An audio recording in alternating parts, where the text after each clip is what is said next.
Udah bisa dimulai, Pak. Iya, ya, ntar saya buka dulu ya. Oke, siap.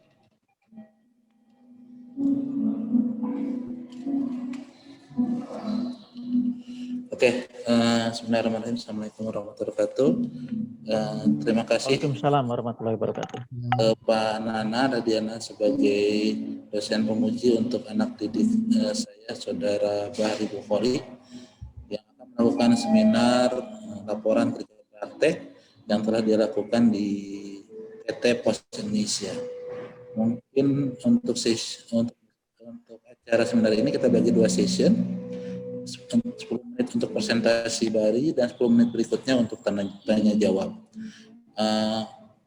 Untuk waktunya silakan Bahri dipastikan 10 menit saja presentasinya yang baik, nanti dilanjut oleh Pak Nana. Untuk mempersingkat waktu silakan Bahri dimulai saja.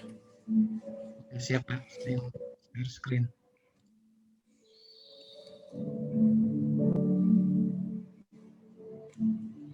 Sudah kelihatan, Pak? Sudah ada Bahri. Assalamualaikum warahmatullahi wabarakatuh. Perkenalkan, nama saya Bahri Bukhari, dan terima kasih untuk Pak Diki sama Pak Nana yang sudah sempat untuk hadir untuk join. Oke, saya mulai saja. Untuk judul seminar kerja praktik saya ini, itu judulnya tentang pengamatan sistem antrian dan logistik pada warehouse PT Indonesia Persero Karawang. Langsung kita next. Nah, untuk latar belakangnya itu sendiri, PT Pos Indonesia itu merupakan perusahaan yang berhak melayani ke dalam negeri maupun ke luar negeri.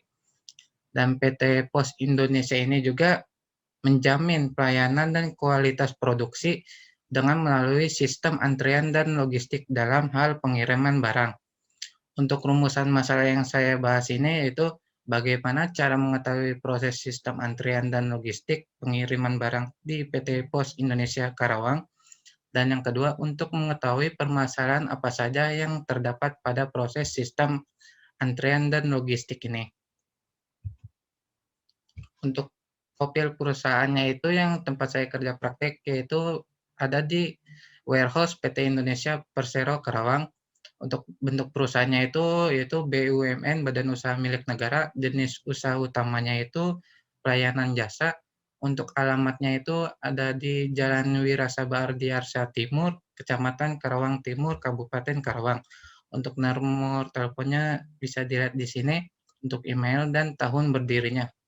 Untuk visi misinya yaitu visinya menjadi postal operator penyedia jasa kurir, logistik, dan keuangan paling kompetitif. Misinya itu yang pertama memberikan produk yang relevan sesuai dengan kebutuhan pasar, memberikan jasa dan yang prima, 3 menjalankan proses bisnis, 4 membangun solusi teknologi, informasi yang prima dan human capital yang handal, 5 memperkuat sistem pengendalian internal, governance, dan manajemen risiko untuk mengamankan pencapaian tujuan perusahaan. Untuk selanjutnya yaitu ini ada struktur organisasi yang ada di PT Warehouse Indonesia Karawang. Yang pertama itu ada kepala kantor, yang kedua itu wakil kepala kantor, dan terus ada beberapa manajemennya itu manajemen penjualan, manajemen akuntansi, dan manajemen keuangan. Terus yang di bawahnya manajemen PUPL, manajemen pelayanan, manajemen perusahaan, dan antar. Terus di bagian bawahnya itu adalah puri, sopir, atau driver, dan yang terakhir itu trier kantong. Struktur organisasinya ini relatif masih sederhana dan inti perusahaannya itu dipegang oleh R. Endra Kusbandi sebagai kepala kantor. Untuk penempatnya itu saya ditempatkan di bagian puri terima. Dan untuk pelaksananya itu saya dimulai pada tanggal 1 Februari sampai tanggal 3 Maret 2001. Dan saya dibagi 2 sesi atau 2 shift. Yang pertama itu pada shift pagi itu dimulai dari jam 5 pagi sampai jam 2 siang. Yang shift keduanya itu jam 4 sore dan sampai jam 10 malam. Untuk pengertian sistem antreannya itu dan logistiknya itu antrean yang muncul disebabkan oleh aktivitas pelayanan yang tidak diimbangi oleh kebutuhan akan pelayanan. Sedangkan untuk logistik itu sebuah perencanaan, implementasi, hingga pengawasan sebuah arus yang membawa muatan tertentu. Untuk faktor-faktor yang mempengaruhi sistem antrean itu ada yang pertama tingkat kedatangan, tingkat pelayanan, tingkat disiplin. Untuk tingkat kedatangannya itu seperti barang yang datang, dan untuk tingkat pelayanannya itu sistem antrean orang-orangnya, dan yang disiplinnya itu antriannya. Dan kita next. Nah, sini ada proses produksinya. Yang pertama yaitu konsumen. Barangnya konsumen ngirim ke bagian administrasi. Setelah itu, bagian administrasinya itu melakukan proses pendataan dan terus dibeli label, terus diserahkan ke resi. Setelah itu, hasil scanan labelnya itu dikirim ke kurir kirim. Setelah itu, barang akan disortir sesuai tempatnya masing-masing, terus diberi label lagi, terus dimasukkan ke dalam karung, dilakukan pelabelan. Setelah itu dikirim ke bagian warehouse-nya, tempat saya itu, terus kantungnya itu diterima, terus di-scan lagi, terus dilakukan pembukaan, melakukan scan barang satu persatu, terus dilakukan sortir sesuai luar daerah, terus barang di-scan lagi setelah disortir, habis itu dicetak manifest, terus dimasukkan ke dalam karung lagi. Setelah itu, barang yang sudah disortir itu langsung dikirim ke kurir pengirim, terus langsung di-scan lagi, terus untuk melakukan pemisahan sesuai daerah, terus dikirim ke kurir, terus setelah itu dikirim ke penerimanya. Selanjutnya, ini tempat layout saya tempat bekerja. Di sini ada manajemen prostan, terus ada musola, toilet, ruangan administrasi, terus ada bagian kurir pengirim, dan di sini saya ditempatkan di bagian kurir terima. Terus ada kurir terima paket besar juga, dan terakhir yaitu penyimpanan paket biasa. Selanjutnya, temuan masalah dan yang saya temukan itu yang pertama hambatan teknik. Yang pertama itu hambatan tekniknya itu seperti jaringan, terus kayak jaringannya mati, sistemnya error, terus yang terakhir itu hambatan pada transportasi. Nah, untuk hambatan teknisnya itu penyebab masalahnya itu sistem jaringan mengalami masalah. Yang untuk melakukan perbaikannya itu menghubungi pihak pusat bahwa terjadi masalah. Dan yang itu ada pesawat atau kapal mengalami kendala. Untuk perbaikan masalahnya menghubungi pihak pusat dan penerima barang bahwa terjadi masalah dan mengalami keterlambatan. Dan yang kedua itu ada hambatan konsumen. Hambatan konsumen yang biasa dilakukan, biasanya konsumen tuh salah nulis alamatnya, Pak. Dan untuk mengisi data dirinya itu salah. Untuk itunya perbaikannya kita melakukan, konsumen diharapkan lebih teliti lagi, dan bagian administrasi itu selalu harus mengingatkan kembali. Untuk yang terakhir itu hambatan penerima. Biasanya hambatan penerima ini dia melakukan pengiriman layanan pos ekspres. Kan pos ekspres tiba harus lebih jam 5 sore. Kadang itu penerimanya itu suka tidak ada di rumah. Untuk itu si kurirnya itu menghubungi penerimanya, lebih baiknya harusnya gimana. Untuk itu kita next. Nah, sini ada jenis produknya, yaitu pertama ada label pos cepat, terus label pos ekspres, terus label pos kilat khusus, terus label pos biasa. Untuk yang terakhir yaitu label pos IMS. Untuk label pos cepat ini pengirimannya cepat dan aman dengan jangkauan yang luas untuk seluruh Indonesia. Untuk sedangkan label pos ekspres ini hampir sama dengan label pos cepat, tetapi dia untuk melakukan pengiriman dokumen dan surat, paket, serta barangan dagangan online. Untuk label pos kilat khusus, ini itu pengiriman surat serta paket barang dagangan online dengan tempo kirim relatif singkat, keunggulan dari yaitu jaminan kehilangan dan kerusakan kiriman yang menjadi ganti rugi. Untuk yang terakhir itu label pos biasa, biasanya itu dikirimnya sesuai waktu, bisa hampir seminggu atau 2 mingguan. Terus yang terakhir itu label pos IMS, yaitu ini label pos khusus yang digunakan untuk dikirim barang ke luar negeri. Waktu penyampaian maksimum plus 5 dari ASI internasional tersebut. Untuk itu kita next. Untuk kesimpulannya, yang pertama memahami sistem antrean pada warehouse Indonesia Karawang. Yang kedua bahwa proses pengiriman barang memiliki beberapa hambatan, yaitu masalah jasa angkutan transportasi, teknik konsumen, dan pengiriman paket atau surat. Untuk sarannya itu dari pengamatan yang dilakukan, sebaiknya bagian administrasi selalu mengingatkan konsumen dalam melakukan pengiriman dan pendataan barang.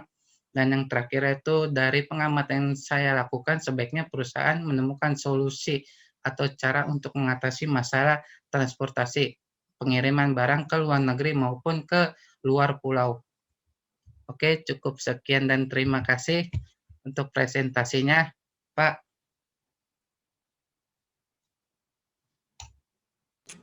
Ya, terima kasih Bari. Mungkin dilanjut oleh Pak Nana untuk saran atau koreksi dari seminar dari kerja prakteknya Bari. Waktu dan tempat silakan Pak Nana. Ya, terima kasih Pak Diki atas waktunya ya. Ini apa namanya materi kerja praktek yang menurut saya beda dari yang lain ya. Tapi perlu Pak Nana sampaikan ya. Kalau dari sisi temanya Pak Nana menarik ya, karena berbeda dari yang lain yang biasanya hanya dilakukan pabrik ya, pabrik oriented ya. Nah, Bari ngambil tempatnya di apa namanya di pos Indonesia ya. Oke, beberapa komentar yang mau disampaikan ya. Pertama tentang judul ya. Kalau memang harus ada judul ya monggo lah ya. Karena kalau sebenarnya saya beberapa kali usul laporan kerja praktek itu tidak ada judul. Cukup aja laporan kerja praktek di PT Pos Indonesia gitu ya. Kalau masih ada judul ya monggo ya. Cuma karena agak kurang setuju dengan ada kata antrian gitu. Nah, kalau memang mau ya cukup aja pengamatan sistem logistik di warehouse ya atau pada warehouse PT Pos Indonesia. Itu yang pertama. Tapi monggo ya kembalikan lagi ke Bari sama dosen pembimbingnya ya. Ya kalau antrian ya karena kita nggak ngebahas tentang antrian gitu ya, tapi tentang sistem logistik atau diagram apa namanya alir yang terjadi di warehouse PT Pos Indonesia. Oke, itu yang pertama. Kemudian yang kedua ya, ini laporannya sekilas baca ya, ya lumayan banyak lah, total ada 60 halaman gitu. Tapi bab 4-nya cuma 3,5 halaman gitu. Jadi laporan kerja praktek kamu yang cuma yang 1 bulan itu ya kamu hanya ngerjain 3,5 halaman gitu. Ya seharusnya bab 1 cukup 2-3 halaman gitu ya, bab 2-nya cukup ya maksimal berapa 10 halaman atau cuma 5-6 halaman gitu ya. Justru bab 4, 40 halaman gitu ya. Kamu ceritain bagaimana sistem logistik yang ada di warehouse PT Pos Indonesia gitu. Itu sebenarnya gitu ya. Jadi jangan teori ya buat apa gitu. Ya justru laporan kerja praktek itu di bab 4 gitu. Itu yang seharusnya dimaksimalkan gitu ya. Silakan cerita bagaimana tuh penanganan logistik yang ada di PT Pos Indonesia itu. Karena kita tahu ya, dulu PT Pos Indonesia itu sangat terkenal sekali ya dengan pengiriman surat ya. Bahkan kalau menjelang Lebaran itu ya, itu banyak yang pekerja dadakan gitu ya, yang paruh waktu atau yang apa namanya kontrak dadakan ya. Nah, ada apa namanya dari mahasiswa atau dari siswa-siswa SMK atau SMA ya yang magang di situ ya itu ngerjain ya bantu ya. Sekarang kan tidak ada tidak ada minim lah sedikit ya yang namanya pengiriman surat menyurat ya. Nah, lebih pada arah apa namanya sekarang logistik ya. Nah, itu kamu cerita sebenarnya di bab 4 gitu, bagaimana perkembangan Pos Indonesia gitu ya. Nah, itu yang sebenarnya ya. Oke, tapi mangga itu ya kalau mau diperbaiki ya datanya di bab 4 silahkan. Oke, sekarang pertanyaannya adalah coba masuk ke tadi plot ini diagram aliran ya. Ini Pak. Oke. Nah, ini saya juga kurang pas dengan yang namanya proses produksi gitu ya. Karena kalau proses produksi itu ya terjadi proses transformasi gitu ya. Baik apa namanya fisik biasanya ya. Nah, ini sebenarnya bukan proses produksi, cukup aja diagram aliran gitu ya. Nah, tapi terlepas itulah ya. Nah, yang mau ditanya ini ya, tadi kamu cerita ada puri penerimaan, ada puri pengiriman. Di sini pengiriman semua, bener nggak? Iya, Pak. Ini benar, dua-duanya puri pengiriman, puri kirim. Puri terima ada di bagian warehouse-nya, Pak. Puri nggak ada di sini bagian warehouse nggak mana. Jadi warehouse itu puri terima gitu, maksudnya apa gimana? Ya itu, Pak, warehouse itu puri terima. Nah, lebih baik saya namain warehouse, Pak, dibanding puri terima, Pak. Ya. Oh gitu, puri terima itu adalah warehouse. Oke, ini diagram ini kamu yang buat atau memang ada di PT Pos ini? Ini saya yang buat sendiri, Pak, sesuai Oh, arahan dari beliau, Pak. arahan dari siapa? Dari manajernya langsung, Pak. Oh, dari Diceritain manajernya. semuanya. Diceritain ya, dia Iya, Pak. apa namanya diagram alir ya, apa namanya penerimaan barang yang akan dikirim ke apa alamat pengirim kan ya. Iya, Pak. Ya cuma ini udah diverifikasi belum ya? Belum sih, Pak. Oh gitu. Nah ini makanya banyak kalau kalau saya ya selama sejauh buat diagram alir ya, ini banyak yang rancu gitu ya, bikin diagram alirnya ya. Ya. Nah ini tolong mungkin diperbaiki lagi gitu ya. Nah, ini sampai beberapa kali scan juga, ini maksudnya buat apa gitu tujuannya gitu ya. Karena kalau saya ngirim ngirim barang ya, misalkan ke JNE misalkan ya, apa namanya, ya hanya entry kalau yang kita ya kan nggak tahu di warehouse-nya ya. Nah, kita kan hanya apa namanya terima resi aja gitu ya setelah entry data ya di petugas apa namanya penerimaan barang ya, entry data kemudian kita terima resi kan ya. Nah, ini sampai ada data proses kemudian ya entry data berarti ya. Nah, entry data ya kemudian nah, saya nggak tahu cetak label dulu atau entry data dulu gitu ya. Entry data dulu ya. Entry data nanti keluar dari printer ya. Kemudian cetak label ya. Oh, ini ada scan juga ya. Nah ini ya coba di inilah. Saya nggak tahu apakah betul atau tidak gitu ya. Nah, kemudian ada resi gitu ya. Jadi setelah scan label baru resi ya. Nah, resinya panahnya kebalik enggak nih ya? Justru konsumen memberikan resi ke bagian administrasi gitu ya. Nah, Iya, ini beda, saya nggak Pak. tahu ya. Dibalik, Pak. Nah, ini agak ini ya, apa namanya, apa namanya terlalu dipaksakan bikin flow-nya gitu ya. Padahal bikin flow sederhana aja gitu ya. Jadi penerimaan barang ya, kemudian masuk ke administrasi ya, nah, kemudian kemana gitu ya. Nah ini sini ada label lagi, ini apa nih maksudnya nih? Bisa cerita nggak nih yang dimaksud setelah puri kirim kemudian ada label ya, ada warehouse gitu ya. Jadi itu kayak kan kalau di warehouse-nya itu kan cuma nerima kantung. Nah, di bagian barangnya itu satu persatunya itu ada labelnya, Pak. Hmm. Jadi satu barang itu satu label. Maksudnya satu label gimana, Mas? Satu label biasa, Pak, di barangnya itu ditempel. Jadi ada alamatnya, ada barcode-nya buat langsung diterima di warehouse-nya, Pak. Oh, bukannya label itu udah diberikan pada saat itu ya? Pada saat apa namanya di bagian admin ya? Bukan, Pak, ada label lagi, Pak. Hmm. Di label itu, aduh luar biasa ya. Ini banyak apa namanya waste ya. Nah, karena pemasangan label itu stiker kan harga stiker itu lumayan gitu. Berarti ada di label lagi di. Oke ya. Kemudian Bari ya. Iya, Pak. Apa namanya? Ini tolong diverifikasi lagi ya. Oke, Pak. Ya. Apa sepertinya perlu disederhanain atau perlu diperbaiki gitu ya. Ini sampai beberapa scan, apalagi di warehouse ya scan barang, ada scan barang lagi gitu ya. Nah ini saya nggak tahu nih fungsinya seperti apa gitu ya. Ini malah jadi multi apa namanya banyak incoming apa data gitu ya ke database gitu ya, yang apa namanya, nggak tahu sejauh mana kebutuhannya gitu ya, sampai berapa kali scan ini. Oke, kemudian apa namanya, diagram aliran ya, terus kamu ada cerita ini nggak, dapat informasi nggak di PT Pos itu ya, yang tadi Pak Nana cerita apa namanya, tanya cerita itu ya.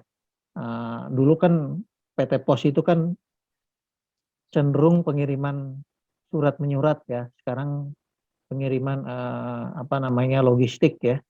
Kemudian kamu tadi bilang ada ekspor, ada data nggak? Kamu punya data nggak? Untuk datanya itu belum dikasih, Pak. Maksudnya gimana? Ya, Minimal selama magang kamu tahu nggak datanya? Ya, ada berapa banyak yang pengiriman paket, kemudian surat, kemudian jenis barangnya apa aja gitu ya. ada, Pak, datanya, Pak, di kertas manifestnya, Pak. Itu bisa dimasukin ke laporan nggak itu? Bisa, Pak. Udah dimasukin, Ya. Pak, di dalam laporannya, Pak. Halaman berapa? Di bagian lampirannya, Pak. Bagian lampiran. Seharusnya masuk di bab 4 ya. Ya, seharusnya dimasukinnya situ sih. Mana lampiran? Nggak ada. Ada, Pak. Ini data harian ini adanya.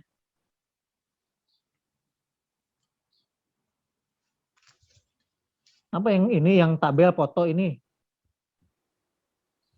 Ada, Pak. Bentar, Pak.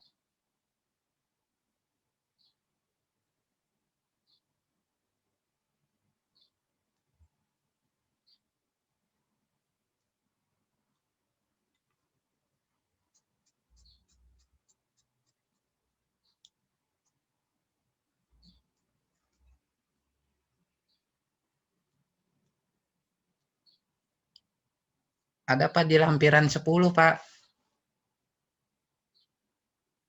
Lampiran 10. Di bawah Iya, kertas itu ada contoh manifestnya, Pak. Hah? Seperti Ini di, mah contoh resi, Kasep. di bawahnya, Pak. Hah? Di bawahnya Ya ada kertas.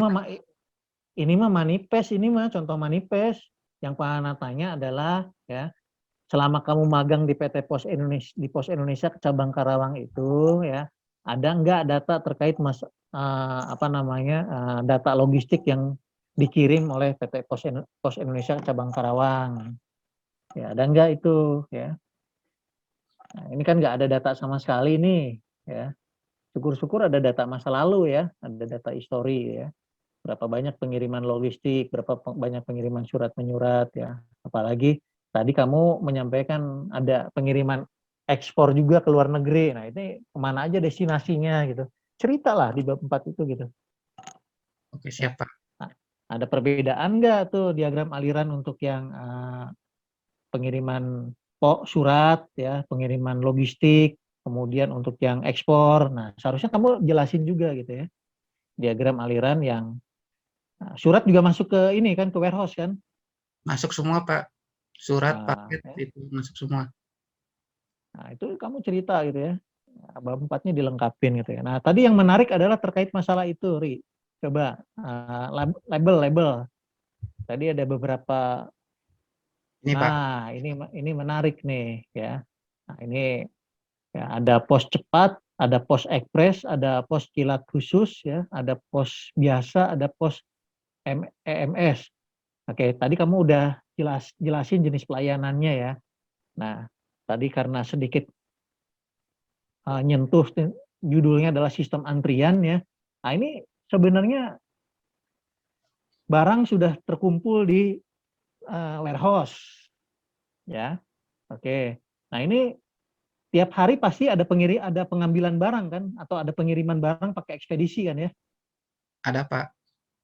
Nah, ekspedisinya semuanya 100% menggunakan ekspedisinya PT Pos Indonesia, atau ada yang disubkon dengan PT logistik yang lain? Kalau untuk itu nggak ada, Pak. Semuanya Indonesia, Pak. Iya, Pak, tahu Indonesia. Yang ditanya adalah ekspedisinya, ya itu semuanya ekspedisi milik PT Pos Indonesia atau ada yang disubkon dengan PT logistik lain? Kalau itu sih kurang tahu, Pak. Soalnya belum dikasih tahu sama manajernya, Pak. Ya, kamu tanya ya. Nah, terus oke, pertanyaan berikutnya ya. Nah, ini kalau pengambilan barang ya atau pengiriman barang pakai ekspedisi PT Pos Indonesia ya. Sementara di gudang ini ada beberapa barang ya yang sudah ditempel ya di warehouse ya atau tadi di bagian label ya dengan label warna merah, kuning ya, kemudian apa namanya pink, putih ya, putih biru, ada putih atau ini ya kode-kode ini ya. Nah, ini kan ada pos cepat, ada pos ekspres. Yang membedakan waktunya apa tuh, Bari? Yang kamu tahu? Ya, apakah yang pos biasa mah ditinggalin ya, nggak diambil pada saat hari itu, walaupun barangnya ada, atau tetap diambil ya? Yang membedakan barang itu nyampe ke customer itu gimana tuh, ke pelanggan itu? Kalau yang label pos cepat ya itu biasanya hampir sama kayak label pos biasa. Biasanya itu Oke. ditunda dulu, Pak. Biasanya yang langsung dikirimnya itu label pos ekspres sama label pos kilat khusus sama yang label pos IMS-nya, Pak. Oke, ditunda di gudang maksudnya. Iya, Pak, Nggak dinaikin ke ekspedisi nggak? enggak, Pak, ditunda dulu, Pak. Ah, masa? Sekarang gini ya. Nih, ada paket barang ya ke Kalimantan ya. Yang satu pakai pos cepat ya, yang satu pakai pos biasa. Oke? Ya. Barang misalkan kamu terima hari Sabtu hari ini ya. Besok misalkan di packing ada logistik mau berangkat nih. Ya, sama-sama tujuannya Kalimantan. Itu ditunda. Yang pos Ditunda, biasa. ditunda. Ah, masa? Iya, Pak, soalnya dari Ah, kurinya itu saya tanya, itu kenapa hmm, ditunda, Pak? Soalnya itu sesuai labelnya dikirimnya. hmm. Dasarnya apa ditunda? Hanya masalah waktu aja. Misalkan kalau pengiriman ke Kalimantan itu ya hanya sebulan sekali atau seminggu sekali gitu. Jadi ditunda gitu. Iya, Nanti Pak. nunggu minggu depan gitu. Iya, Pak, ditunda. Yakin nggak? Yakin, Yakin nggak, Pak. Bar? Iya, soalnya saya Tanya. udah nanyanya seperti itu, Pak. Yakin.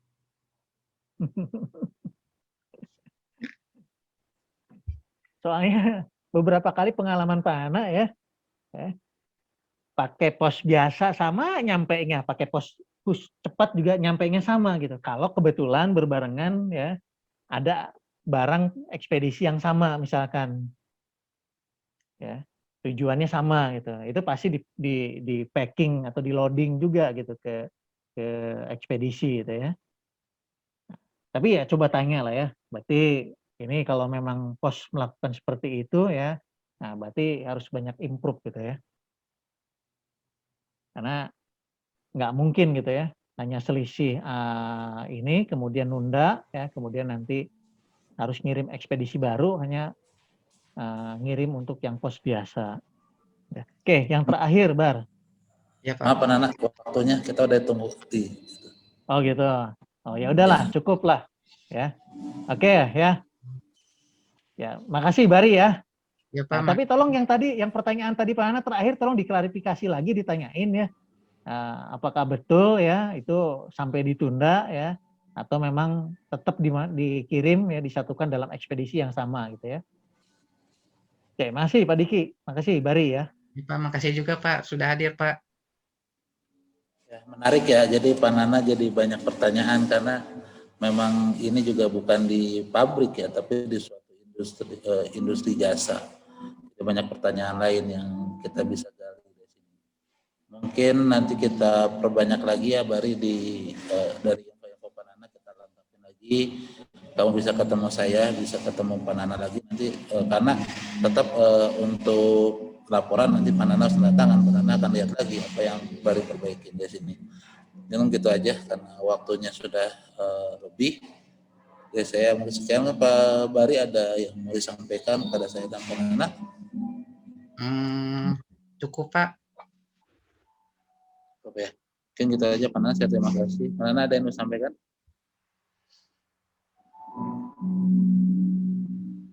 Pak Diki cukup ya. Oke, terima kasih. Kita tutup saja seminar ini dengan alhamdulillah.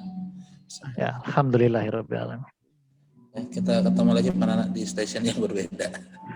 Oke. Ya, waalaikumsalam warahmatullahi wabarakatuh. Selamat ya Bari ya. Terima kasih Pak. Jadi diperbaiki ya Pak Ari. Nanti kita ketemu lagi. Oke siap Pak.